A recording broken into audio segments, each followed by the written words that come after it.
Hi friends, అందరూ బాగున్నారా? ఇది చూడండి, ఇది నేను ఈ మధ్య మీకు వీడియో పెట్టాను కదా, టమాటా నారు ఒక టబ్బులో పోసిండి మళ్ళీ మొలకలన్నీ చేశాను కదా. ఇది చూడండి ఎంత బాగా వచ్చేసిందో చూడండి. ఒకే ఒక మొలక ఇది చూడండి. సరే పోతా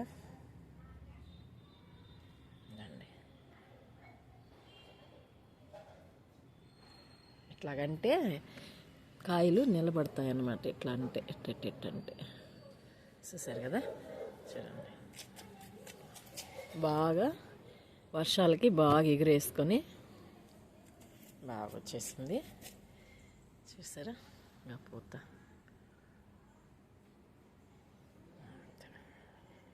ఈ వర్షాలు ఎక్కువ నీళ్ళు నిలబడిపోతున్నాయి. వర్షాలు మాకు ఇంచుమించు ఒక 5-6 రోజుల నుంచి వదలట్లేదు. అందువల్ల మాకు వర్షాలు ఎక్కువ ఉన్నాయి కాబట్టి నీళ్ళు నిలబడడం వల్ల చెట్లు కొంచెం దెబ్బతింటున్నాయి. చూసారు కదండి. వీడియో మీకు నచ్చినట్టయితే సబ్స్క్రైబ్ చేయండి, లైక్ చేయండి, షేర్ చేయండి. ఉంటాను.